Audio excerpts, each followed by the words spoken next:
So let me give you a couple of examples of this out in the wild. So this is in that world of having your data enculturated, having conversations about your numbers be a part of the company. So this was a client that we had that was switching to a new website. And these are all quotes that I heard at some point on the phone or in person.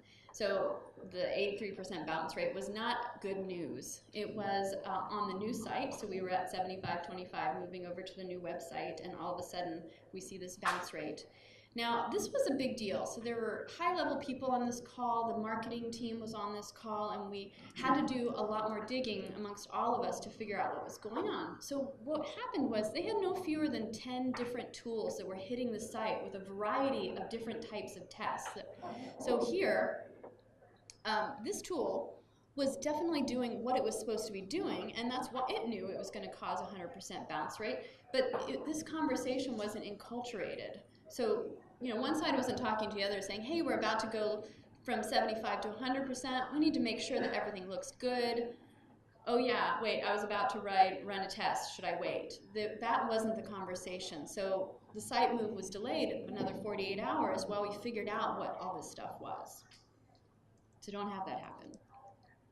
So keeping it part of the conversation, this is also lands in the world of enculturating your data. So this was something I heard from a client not too long ago. We don't have keyword level data, which it stopped me in my tracks because we had worked with this organization, and it's a company. They have a very long funnel that can go anywhere from 3 months to 2.5 years, and we had worked with them really closely to build out keyword level data, which they have, from leads all the way to closed won, and there's revenue dollars on the other side of these numbers as well. Now the problem was 2 people had left the company and they hadn't kept the culture of data alive. Those 2 people were the stewards of the data conversation, we found out later. And so when they left, so did this level of granular marketing, and it definitely hurt them. So the thing for you guys to think about is make sure you're keeping the conversations alive. And then here's another one. This was a prospect, and we do audits with potential customers. We're really interested in making sure we can make a difference for them, and you know, if their agencies are good, we usually recommend them staying. So that's what our audit helps us figure out. And in this one, we always ask the goals. They said, okay, our CPL is really solid. We just need to grow. We just need to scale. So when we actually dug into the data, we saw, well, that's not really the case. It looks, their whole portfolio, as you can see here at that $77.23, their whole portfolio was relying on the performance of their brand.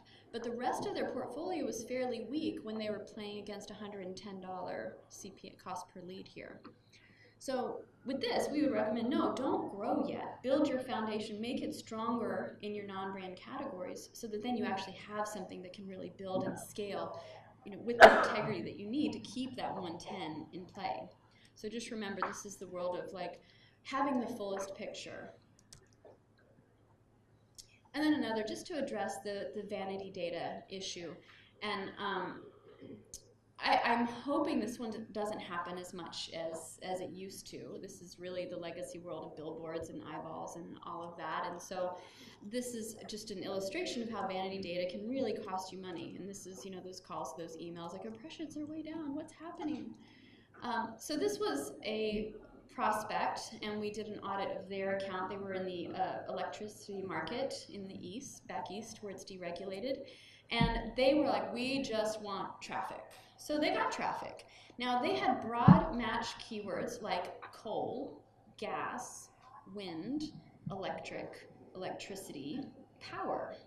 So they were really on point. $23,824 spent helping people find gas, the lowest, the cheapest gas price near me.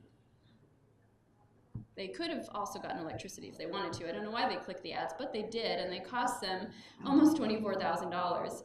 Other things, Power Rangers, Transformers. I'm pretty sure these are like 12 or 13-year-old kids, because we're not talking about like Transformers on the power line. We're talking about like Decepticon and those guys.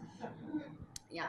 Volts, they were trying to give a lot of information to people about voltage for different things, and that was, I mean, while it's only $186, these are all clicks that are not likely to turn into customers. We could have a whole session on why people look for one thing and then click on your ad if you have that problem. It can be really fascinating and worrying, but 40,000 and change went to this type of traffic, and I would assert that the lion's share of this, maybe someone who's looking for the benefits of coconut oil probably might also be upset about their electricity bill, I don't know, but I do know none of this money converted. So not all traffic is good traffic.